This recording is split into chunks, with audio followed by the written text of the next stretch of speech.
Sometimes here at JDM Legends, the customers don't come with their own cars. It's not like you can just go to a local car dealership and find these. It's our job to source a chassis for them. In a perfect world, these cars would be in running condition, everything would be nice, no restoration, but that's very rarely the case. So it's really important for us to go from the car from top to bottom. We want to make sure we've got a very safe and sound and reliable vehicle for the customer.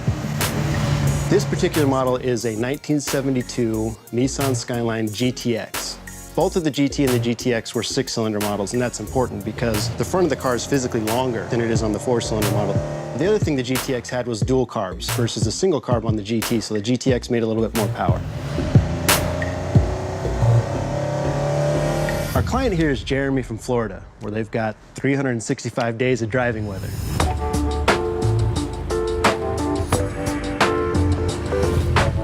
He didn't want to get into a huge frame-up restoration, so what we were looking for in Japan was something with good bones. His car has arrived, and now we're going to go through the inspection process. All right, guys, this one is a GTX, and it's already had partial GTR conversion done to it with the rear over fenders and stuff. We're mainly looking for chassis condition. Everything outside that is easily repairable. What we're going to be doing with this one is sort of eliminating some of the, kind of funky things. We're going to go back to a little bit more of a traditional modified style than, kind of what's going on with it. There's some interesting, style choices there, but that's all easy. What's important is the bones of the car. Getting into some of the interesting styling I was talking about. Nice. What the hell is that? This might be the AutoZone special. the most interesting wheel to ever make its way That is onto the a worst Hot steering Wheels wheel car. I've ever seen. But it's got the pedals to match too, which are not really intact. So really cool thing about this one is it has the optional tachometer that was offered through Sports Corner. So I mean, that's cool. It does have some cool parts. Those are amazing. So I did notice you didn't have a front bumper, and it's aiming differently. I'm wondering if they did that because of this oil cooler. This oil cooler is actually resting right here on the front. Oh, okay, so it's burned through. The bumper itself is going to need some work. There's a little bit more going on here than meets the eye. You got to see my favorite part of this whole car. I'm excited. What is it? You ready? Oh, wow. No. You gotta be kidding me. You like that? I never thought a Hawker would have something like that. Like, that's something like in the 90s, like racers would do. That's hilarious, dude. I didn't know what to think of it. A 60-year-old man owned this car, that is freaking funny. We're calling this car here the Blue Light Special. What we're trying to do is kind of get rid of the blue. And there's a lot of blue all over this car, but we also want to retain what made the car special. Oh, nice. Yeah, I mean, actually, not bad. From what we deal with around here, this is actually a pretty good starting point. Yeah. You've got some age on some of the parts. The carburetors are looking like, they may be a few years old. And I mean, just like everything else, it sort of limped its way off the trailer. It's very obvious to me that whoever owned this car had a great deal of love and really admired the car. And, that being said, we hope that carries over to the way the car was cared for and maintained. So these are the front over fenders we're using on this car.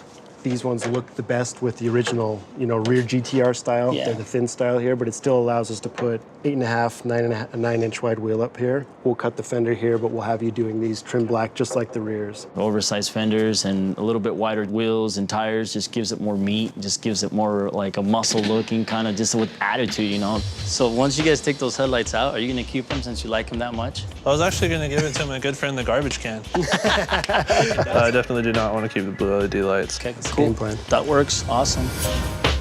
In addition to sourcing this vehicle for our client, he also wants us to give it a good once-over to get it mechanically sound.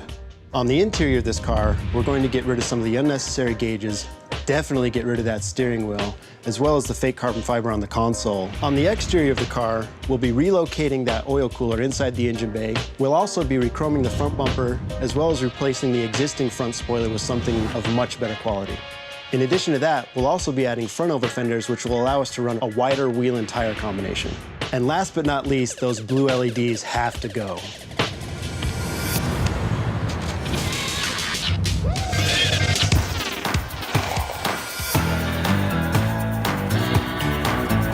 While Josh is prepping for the compression test, I'm gonna start tackling the dash and the console. I'm gonna get rid of this god-awful steering wheel. It's got all the things going for it. Terrible shape, it's blue, and fake carbon fiber, which is probably my #1 thing that I hate in cars in general. Yes. I mean, that right there We just made a huge improvement here. Honestly, I can take this car seriously without that steering wheel in there. So inside this car, we had 3 actually good quality gauges, but the problem is that they're really old. So we want to get something, new and accurate in there. So what I'm gonna do here, I'm gonna get the gauge pod in place because I need this to be there so I know exactly where my cover plate needs to go, because this is right where the gauges are going, which will be perfect because gauges, all business right here. Hey, one last white pencil. Probably need a new one, but I've been borrowing all my kids' school supplies for this.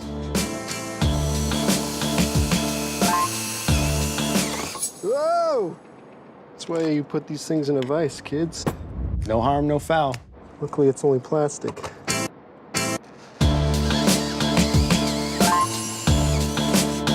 No time for vices. So while we're putting in these new gauges, we wanted the mounting bracket for it to look like it belonged in the car. So we're using some plastic that actually has a very similar grain to what the dashboard looks like, and I think it'll look really nice in the interior. Yeah. If you didn't know any better, you might think that this was, original to the car. Now I have the plate sitting behind this. It's completely flat, which actually made it look way cleaner.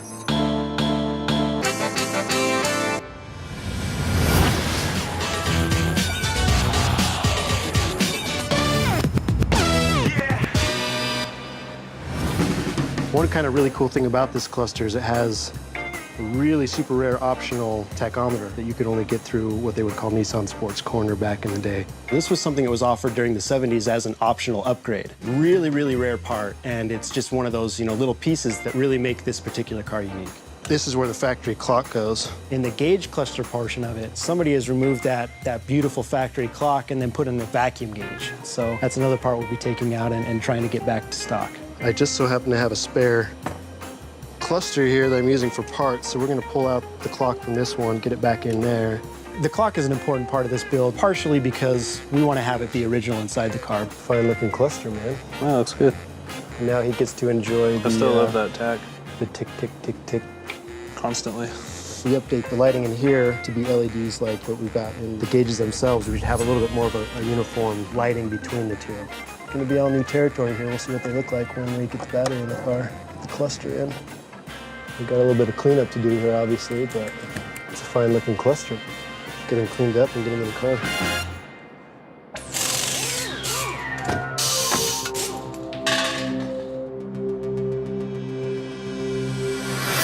We do know that the car ran in Japan, but from A to B, things can change, and the big question for me is, how well does it run? So we're doing a leak down test on this, which is the best way to really get an idea of the condition of the motor. It's important for us to do this compression test because that allows us to know that the foundation of the motor itself is in good condition. Typically with an older motor like this, we'll see about 10 to 15% leak down sometimes if it's cold. Yeah, it's pretty average. You definitely want to do it on the engine's operating temperature. Sometimes you can't, so as long as it's really well balanced and a number that makes sense, we can generally assume that the engine's fine. All right, you ready, sir? Yeah. To do a compression test, we need to get that piston at top dead center on a compression stroke. It's a way for us to simulate compression of the motor. There's what we're looking at here. What we're looking for here is tight of a seal as possible. Typically we'll have a little bit of leak down past the rings and there's a certain percentage that's acceptable, but we want to make sure that not only is it within the acceptable range, that all cylinders are also similar as well. If we're outside that range anywhere, we know that we've got a problem with the motor and that we may need to take it apart. They're all coming up pretty close. That's pretty good. That's exactly what you want to see. That's a 100 perfect PSI. reading here. Some blow by past the rings, especially on a cold motor, is completely normal. So let's try number 2. That's what we want to see. Hopefully the rest of them look like that. We'll be all right. To see those numbers on a cold engine is miraculous, I think.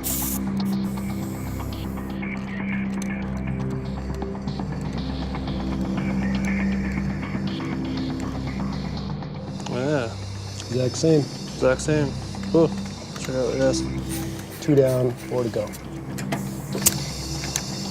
As you can see, I'm doing the hard work here, as usual. 4 PSI leak down is a great sign. Hopefully the rest of it turns out just as good. Last one. Don't ruin my day.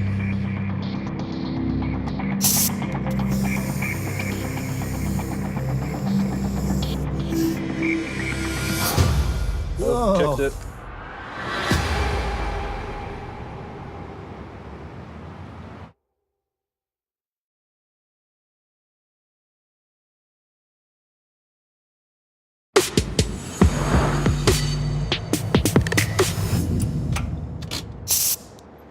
We're doing a compression test here to make sure this engine is in good running order before we start with anything else. Last one. Don't ruin my day.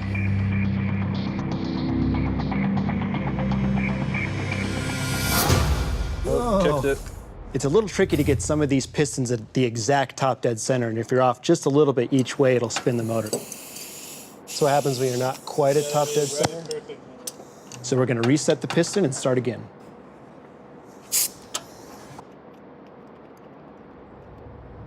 Oh, just trying.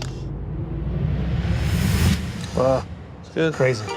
It's a great sign. This is Yeah. the best possible result I think you could ask for. Every right? cylinder is equal. Every cylinder is in 4% on a cold motor. That's really good. Yeah, I don't see there being any reason.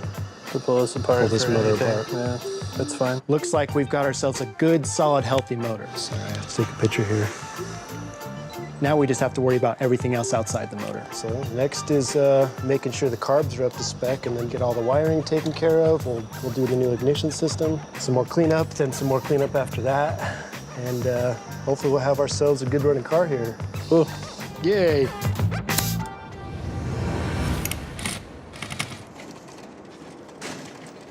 Next up, we're gonna pull the tops of these carburetors off because the car's been sitting for a while. But I want to make sure that there's no deposit, old gas, or if they need to be rebuilt. The easiest way to check would be to pull these tops off so we can look inside. Hopefully I don't have to pull the accelerator pumps apart. The accelerator pump is basically a diaphragm, so when you push on the gas pedal, it moves an arm that pumps that, and essentially will draw fuel and push it wherever it needs to go. I don't have a replacement right now, and the aftermarket ones don't really fit super great, and I just don't want any leaks. So what I'd like to see when I open these is fresh gas. Not a lot of deposit, not a lot of sludge, not a lot of brown, kind of muddy gas. Generally, like discolored fuel leads me to a fuel system corrosion or something in the lines. Now the fun begins. I'm gonna wiggle it a little bit and make sure it's not pulling on the gasket, it's not stuck to the base. Which this one is pretty decent. There's a little bit of deposit and older gas in there. It's starting to turn brown. It'd be the same thing if you found an old muscle car in a field, you know, it's gonna be full of whatever. As I pump these carbs, it's moving the accelerator pump, which is pushing fuel up through here, which are nozzles that will spray inside. That's a very good sign.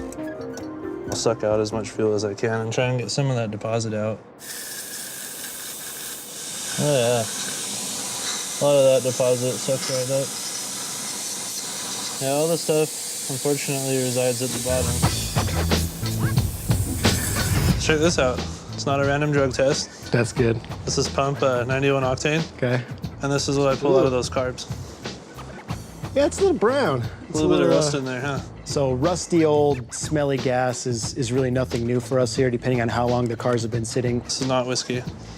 Unfortunately I not. know, I wish. Shot for shot. We just need to make sure that we get all of that fuel out and make sure that there's no other source of where those contaminants are coming from.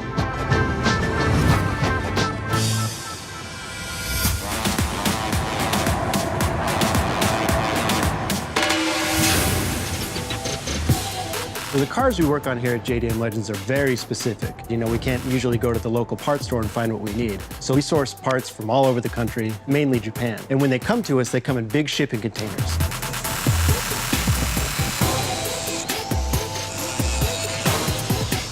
It's like a big metal Christmas present that we get to open. So you just get to open this Christmas present with the grinder.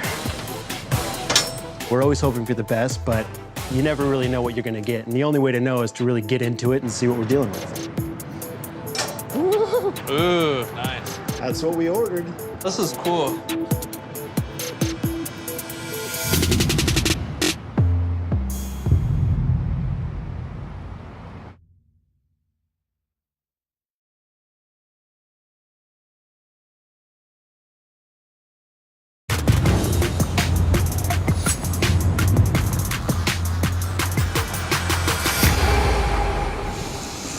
A big part of what we do here is also brokering, sourcing, you know, very rare and unique cars.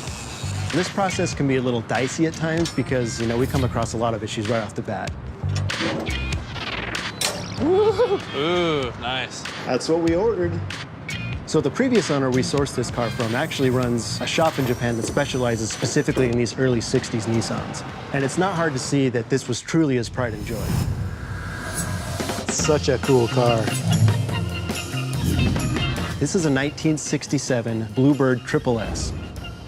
The body itself is Pininfarina design. This is actually the precursor to the Datsun 510 that we got here in the States. They refer to it as a 411.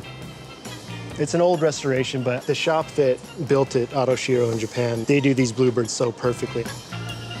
What I like about stuff from them, because we had one before, there's just all the little things. The closer you look, the more little neat things you see. All the little details is little what makes parts. it, man. The modifications he's done to this car make it really, really cool. I mean, even these, you know what I mean? Yeah. You might see these and think, oh, this is like some crappy rubber, you know, thing you could pick up at the parts store, but And you to could, them, then. but the big difference is this is like a period 60s piece. And, Yeah, it's a Checkman part. Checkman was just basically like an aftermarket company that made a lot of race equipment. If you're able to find good condition Checkman parts, they sell for a pretty penny these days. I mean, this is a very period circuit style build, so, you know, that's why there's no bumpers on it. It's got the cool vintage Dunlop The tread pattern race is tires awesome. on it. I mean, inside the car, we've got these cool bucket seats. You know, from the seats to the harnesses, I mean, there's so much detail in this car that really shows that not only does this guy know what he's doing, but, you know, it takes years and years and years to really put together all that stuff, and that to me is what really makes this car truly special. Yeah, it's cool. I mean, you got the map light here. I mean, I don't know if they use this thing for road rallies or what. Ooh, it still has the clock on the dash too. That's like something that's usually missing. This one's cool because it's modified to have a series of stopwatches, which I'm assuming would be, you know, for various lap times and things that you'd want to measure. But it's just the old school way of doing it, which is great. Little bolt-in cage. I mean, this thing is, it's cool. I love the look. So, you know, this car's a little bit different to where we definitely trust the source. We know the car's been maintained well, but you never really know, you know, from when it was in Japan to when it got here, what's going to work and what's not going to work. All right, well, let's see if we can start it. It's really just a mystery box. Like, you don't really know what you're going to have until you try. 9 times out of 10, when these come out of the crate, the battery's always dead. Just one thing to double check on. Once we've got that figured out, the next thing we're concerned with is fuel quality. You never know how long that's been sitting in the tank. Filter looks clean, so There's it's not got many oil. particles in it. Why don't you go crank it and I'll work the carbs here. This thing has no choke, right? I think it does. They're just not hooked up, so we'll see if it runs without it. Okay, go for it.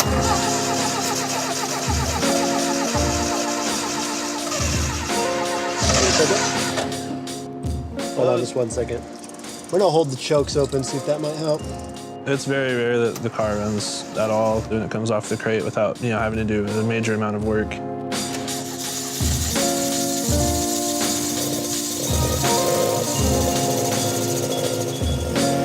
We got oil pressure.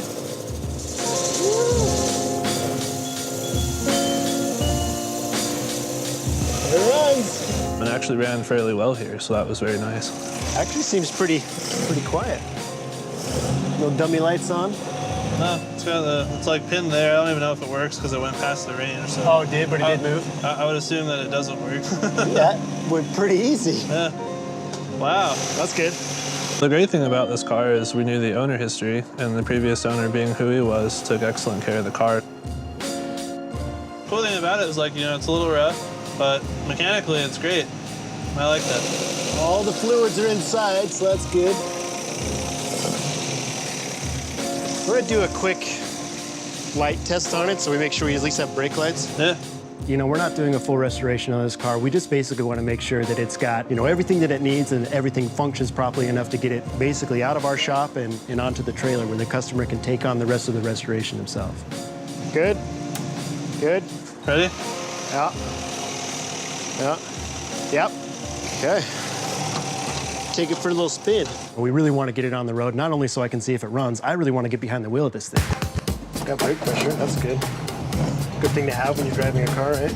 Gravity is the thing. Seating position in this is strange. I sit really low.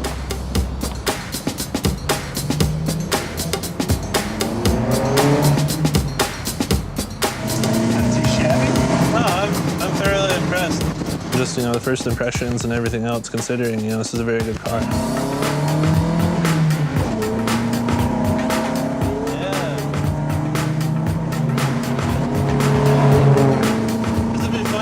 vintage racing. Yeah. Like old Alphas and stuff.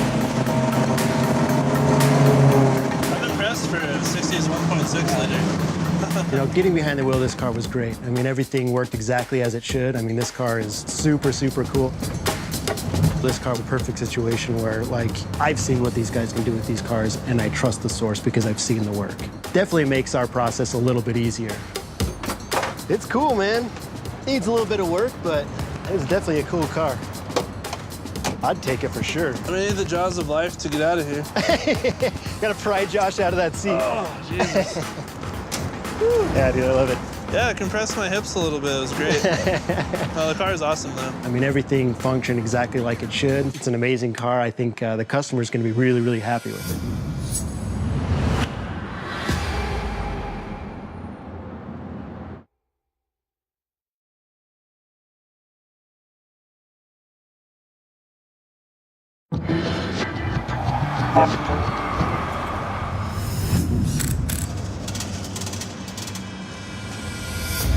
The restoration of our GTX that we've referred to as the Blue Light Special is coming right along. We've made some great progress under the hood, and on the interior, the gauges are in and look great. Now it's time to focus on getting our center console back to where it should be. All right, this should actually be wood, and he's put some sort of a carbon fiber sticker over the top of it. From the factory, we would normally have this nice wood grain veneer on the console here, but in this scenario, we've got a cheesy carbon fiber sticker instead. I've got some replacements here. This is how it was done from the factory, and it's basically just a wood sticker that goes over the top of this stuff. I mean, they were Nissans. We're not talking about Ferraris or you know, exotic cars here, so this is how it was done in the 70s. So what we're really trying to do with this console here, same thing with the rest of the car, is really go back to that, you know, true 70s style. And then the last thing I've got to do is we're getting rid of this radio. Not only does it not work with our frequencies, but he doesn't want a radio, he just wants to hear the motor, which I agree completely. So make a little block-off plate for that, and then we'll get the console back in and wrap up the interior.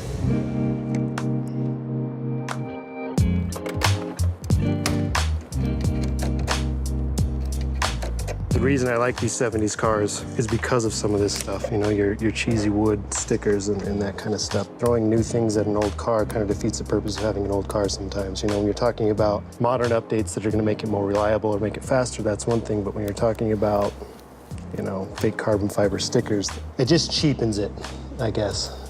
It's like having that old apartment, man, and taking off your carpet and seeing these original hardwood floors. What I really want to see here is how it was, and that's, you know, that wood veneer finish. You know, stickers, man, it's one of those things where you got one shot to do it, and unfortunately, if I mess it up, my next shot is another set from Japan, which is not ideal. Let's see what's gonna end up at. Yeah, man. That was an easy one. One down, one to go. Here's the big scary one. But I think I might need an extra hand on this big one. You know what, Josh? You wanna give me a hand with this? If you could just grab those two corners, and then we're gonna lay it straight over the top. I think that's the money.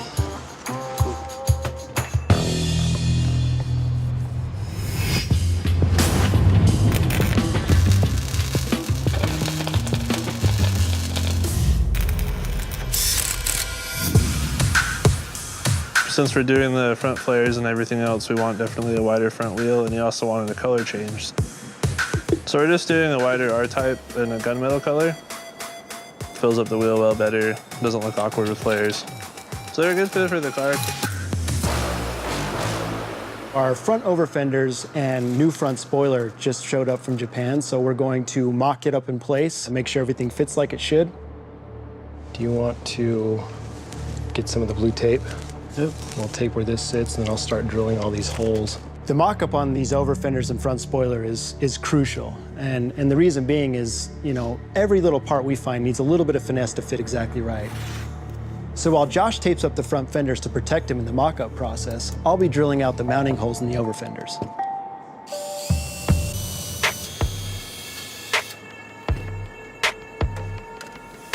I'll hold it right there. Will you get in the car and turn it all the way that way? Yeah. In the instance of the front over fenders, if they're not placed properly front to back, we can also run into clearance issues with the wheels. Okay, that's good. Any width or offset change to that front wheel can also change our clearance with that over fender. Let's start with the drilling before we start with the cutting. The whole idea here is to add additional width and more rubber to the front of the car, which would normally contact that. So we've got to remove that. And once we start cutting, there's no turning back.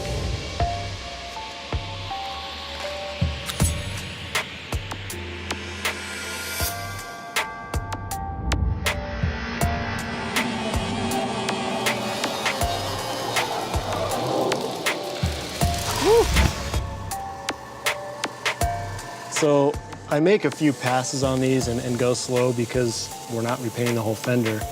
So the idea is to not put too much heat into it, not burn the paint. Get it as nice and clean of a cut as we can. So the cut came out nice, looks exactly like it should. Now I'm just excited to see what these look like when we get them back from paint.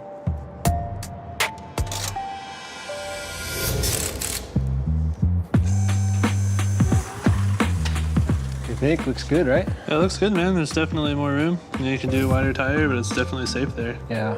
People may get butthurt about cutting a car like this, but at the same time, that's why we don't start with a completely stock car. You know, Exactly. Like this one rear was fenders were already already cut. Right. Can't make everyone happy, but as long as Jeremy's happy and we're happy, that's what matters. Okay, well, let's move on to that front spoiler, man. We'll get the rest of our mock-up done here. All right. So the original front spoiler this car came with was mounted a little bit strangely due to the front-mounted oil cooler that was on the car. This one here we've been using lately is really nice, robust piece. It's got all these internal ribbing structures. This one's actually based off of the race cars. So I think this will be a lot nicer addition to the car. So what we're gonna do is replace it with a much higher quality piece.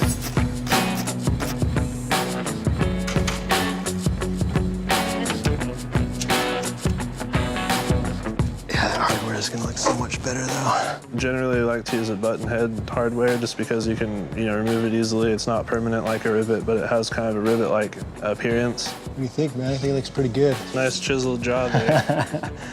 I mean, aside from looking cool, it definitely has a positive effect on front downforce, and then we've got the rear GTR spoiler to go with it. So, well, I guess let's get everything pulled off so we can get it painted.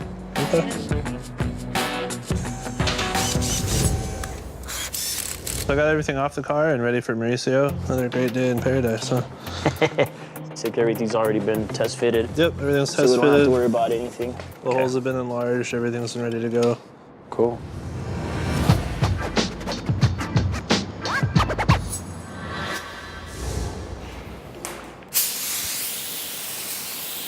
I just sprayed the filler just to let those suck in all that primer. So we'll do another coat on all of it and we'll move forward. We'll block it out, get it straight, and I'll reprime it one more time just to make sure we're at that next point. If it's ready for me to paint it, I'll wet sand it with 600, jump up to 800, just have a nicer finish. So when I lay the base down, it just floats out even better. Something about white, I always want to nail it. You want to make sure you get a good match. Stinks.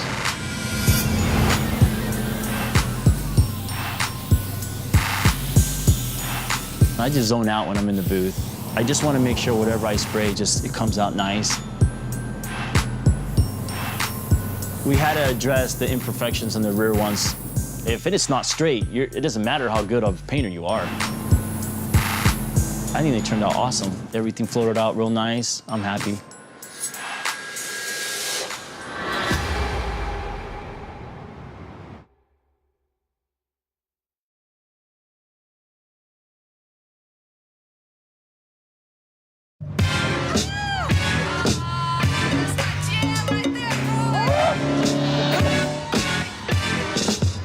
So this is a 1973 Datsun 620, which was actually the first model year for the 620. Kind of crazy how far this truck has came. The seats were blown out, the steering wheel was disgusting. Price was right, 500 bucks. This was, I believe, came out of Wyoming, probably somebody's old farm truck, and it definitely looked like it was treated like a farm truck.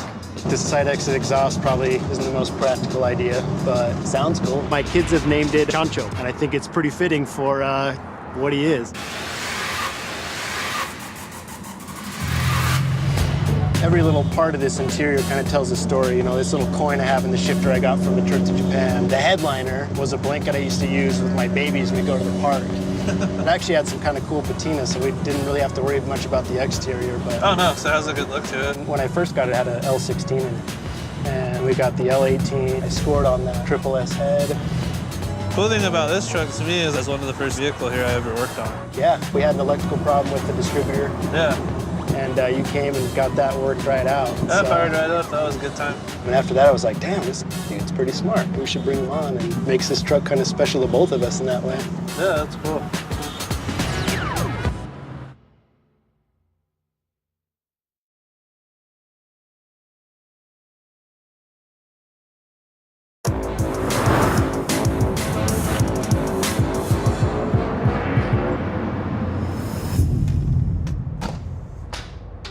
With Mauricio now finished up with the paint, I've got Josh working on one of the most anticipated changes to this car. The lights kind of remind me of like little disco balls. For some reason, when I look at these, being kind of disco ball-esque, it makes me think of Soul Train. They just look kind of cheesy like that. Since we are keeping the HIDs, I will pull these out before we dispose of these finally. And always with HIDs, never touch them with your fingers, because any finger oil on it will actually burn and destroy the bulb. I want to be careful with these. I don't want to, lick them or ruin them, smash them with a hammer. Can we bring your storage compartment for those? Not even Shaq could miss this. Goodbye. Pretty much as soon as I saw these headlights, the first thing I wanted to do is throw them away. So it looks like these were already trimmed out for the old lights, right? Yeah, I mean, unfortunately. we would have had to do that anyways. That's the only downside to these, they're a little bit deeper. So because this car came from Japan with HIDs already mounted into it, we're not going to have to do any additional modification to get the proper housings back in the car. I'm much happier to put these in a car than that. Happy as Josh gets. Even without the headlights on, the front of this car looks better already.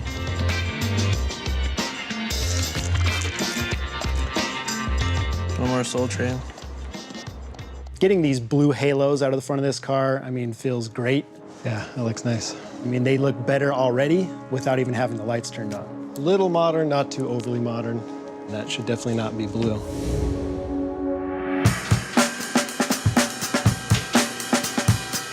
That center section on with the hanger stuff? Yeah, so on this original exhaust we've got here, it looks like something that somebody has sort of pieced together from maybe some parts they had laying around in Japan. Mild steel, it's all rusty. And this is what appears to be about a 3-inch exhaust, which in my opinion, I think is a little bit oversized for the motor setup. So you can actually lose power by putting on too big of an exhaust. You want your exhaust diameter to be suited for the motor itself. Bigger is not always better. We're gonna be stepping it down just a little bit to keep the exhaust gas velocity up.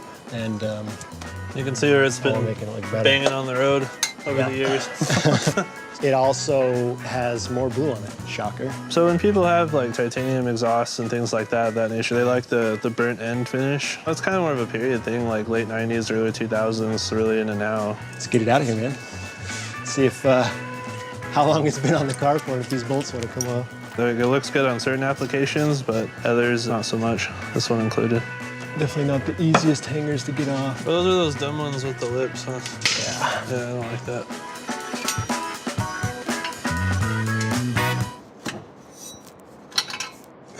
Woo. What we're replacing it with is more of a traditional style, what they call a twin pipe exhaust. Yep. Round canister, twin tips, exactly like this car should look. I went crazy with it. Aesthetics of this new exhaust system aside, what's better about this system is actually properly sized for the motor.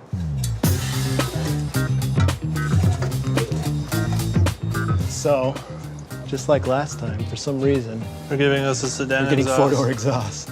So when I'm bringing parts over from Japan, I always order the right parts, but receiving the right parts is sometimes another thing. So it looks like we're gonna have to cut 2 inches off of this, then we'll put it back together again and see if that makes it It's a lot happy. less than last time. I wonder what changed. I don't know. I haven't had a short one, but they're usually, 6 to 8 inches too long. Or like the flanges don't end up right. Like they never fit really well. I don't know why, but. So it looks like we got a 4-door exhaust system for this car, which is not too big of a deal. We just had to shorten it a little bit. It's not like we can just pop down and, go to customer service and get a new one. It's either we wait forever or we make it work, so we have to make it work. Good.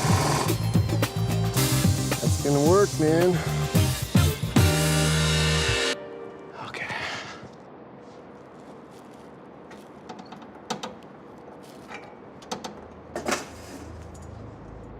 Oh, well, we're real close, man. We now have the proper size tubing on it, which is much more suited to this motor than the oversized piping the car came with. But now we're not sitting quite centered up in the exhaust cutout like we want it to be. So I think what needs to happen here is we'll pull off this factory mount, and because that's the one part that unbolts from the car, and we can slot these a little bit, and that should allow us to pull that center hanger over and get it where it wanted to be. What I'm gonna do here is just slot these holes so it allows us to bring it over and hopefully get it centered up in the rear of the car like we want it to.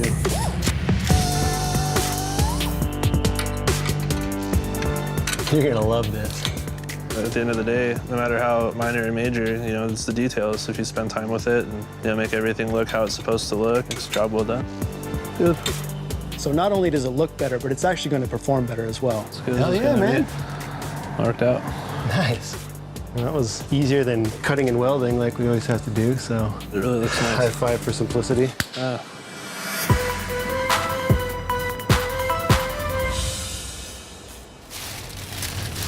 What's up, Eric? Mauricio. Brought you some Skyline parts. Just in time, man. Mauricio always does amazing work, so I'm really excited to see what he comes back with. Right there. That's Looks gonna look good. nice. Yeah, that's a huge improvement over that other one we pulled off for sure. Oh, yeah. And then we went trim black on these, right? So Satin black. can't miss that color up. Some satin black on them. I know Mauricio, I know his work, and I don't expect to see any surprises with these fenders. Yeah, sure does look nice. Yeah, that's gonna look good. So far, everything's looking really good. Appreciate it, my friend. Thanks. Which is great because the customer's going to be here tomorrow.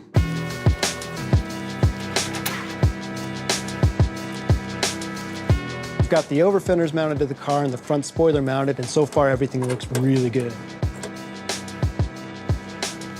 Oh, that's not a good spot. You lose sight of a build when you're halfway through it, or everything's dismantled, or you're about to assemble. You forget, you know, until it's done, really, like why you're doing it.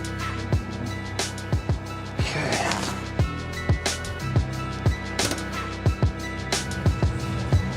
Looks like a car. It doesn't look like a project anymore. Yeah. I'm very happy with the finished product in this car. Definitely needed what we did. The only thing left now is to get it off the lift and show it to Jeremy.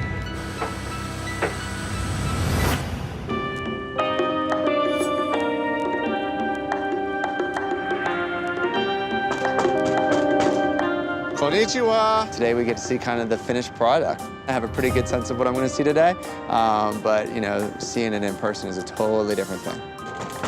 Konnichiwa. My heart rate's up and Eric's nowhere to be seen. Where's the car? Eric. Oh.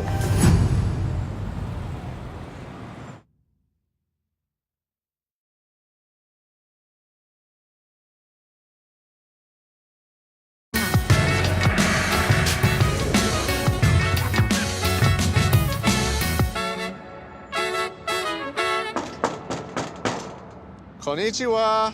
So here I am exactly on time. Here's the sign. I'm at the right spot. I've been here before, and Eric's nowhere to be seen. Where's the car? Konnichiwa. My heart rate's up, and the Joker's doing something behind that closed door, and I can't see what it is. Eric. Oh. There he is. I'm very excited. Well, hello. I mean, there it is. 7 months of a dream project coming to reality. I'm stepping back, I'm taking it in. That's what I'm talking about. Sometimes you gotta have a little fun with these guys, but Jeremy's a good sport. Wow. What's up, Jeremy? What's up, man? Yeah, I thought you were in no show there for a minute. Got a little nervous. Yeah. Wow. That is a winner. Gorgeous. Yeah, it's running good. It's happy. Nice. You wanna hop in it? Fire it Oh, up? yeah, absolutely. Ooh, look at those gauges jump. We can sit and talk about this car all day long, but these cars are meant to be driven. I have no idea what the speed limit is. And 35-ish. it has its own personality, and it just fits like a glove. There's the sound under the bridge. Very Ken Blockish. Do some gymkhana. What a sound. The car drove very comfortably from the get-go. I mean, this is no longer the blue light special. This is a JDM legend now. The styling additions we've done to this car give it a truly period modified feel. I think it adds a bit more continuity to the car. If you've got the rear over fenders, it just looks right with the fronts on there. Absolutely. And you're going to have more front end grip, which is also a good thing. You know, just an immediate difference. We also have the new front spoiler on there. Yes. Yeah, we didn't Which, have to- man, is such a nicer piece than what we had. So on the front of the car, we took off that oil cooler that didn't quite fit right. We also replaced that front spoiler and re-chromed the front bumper, so the front end of the car is looking really nice now. That's the right look right there. Yeah, I think I this can is... shave in that bumper, as could you if you wanted to. No thanks, this beard's not going anywhere. Be missing those blue halos. Yeah, I think I'm gonna have to like incorporate those like into the ceiling of my study or something like that, along with the transformer. Yeah, we've got steering wheel, that a sort whole of thing. box full of random things for you. That's right, so. everything that glows blue. We have a lot of respect for what had been done and the care that had been taken for this car before it ever made it to the States. But, you know, just an immediate difference. Look at those wheels. Holy crow, what a difference. They're beautiful. I want to pet them. We'll come pet 'em. Go ahead. Actually, I want to feel. Graphite Watanabe. There literally are not those same four wheels on any car, no matter how many they've sold over the last 5 decades. Basically hand cast. Watanabe's never changed it. All handmade, that's one by like, one.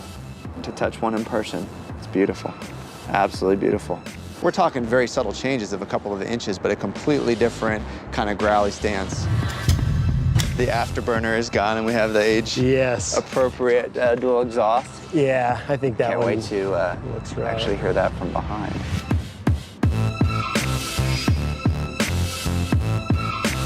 A little bit quieter than the other one, but that's not necessarily a bad thing. You know? My neighbors will appreciate it. Yeah, but that just means you get to hear more carbs. Yeah, it has a totally different and appropriate look. It's really what we were going for. You want to check out under the hood? Absolutely. Gorgeous. Absolutely gorgeous. We didn't go too crazy in here. I mean, just a lot of cleanup. You saw how this Yeah. thing was when you first got it. So the condition of the motor itself is in really good shape. Mainly what we did is a lot of cleanup with the wiring, things that didn't need to be there. We also upgraded a lot of components within that system. Other than the blue that is supposed to be there, no more No, blue. yeah. This is our pulleys last bit or of blue anything like right that. there, That's right, as it should be. It's running good. It's happy. Nice. Just see Eric's work. I mean, it speaks so much louder than what pictures can convey. What a sound. I want like all the other cars to go away so I can just hear. That's a totally different sound.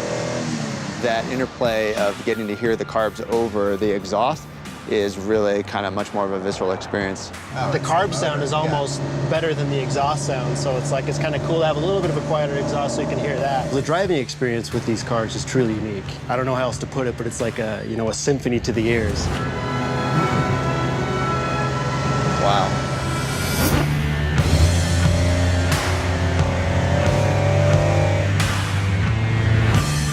Dude, this is awesome. I'm not sure what's up with the petting, but it's a good thing I like this guy. Is there right on red in Utah? You can go right on red. All right, because we're about to go right on red. There's a cop right there. It's second to third. That's the one that you That's can the tricky flub. one. There we go. You don't want to put it back in first, that's for sure. You'll know if you do it really quick. It has its own personality and it fits very comfortably. Unmistakably Japanese. This one won't sit in a museum. Its next step is to get a lot of miles on it and be enjoyed by the family. This is amazing. You know, we put in a lot of work to this car, but it is going to somebody who I think is truly a Nissan enthusiast and somebody who's really going to appreciate this car for many, many years to come.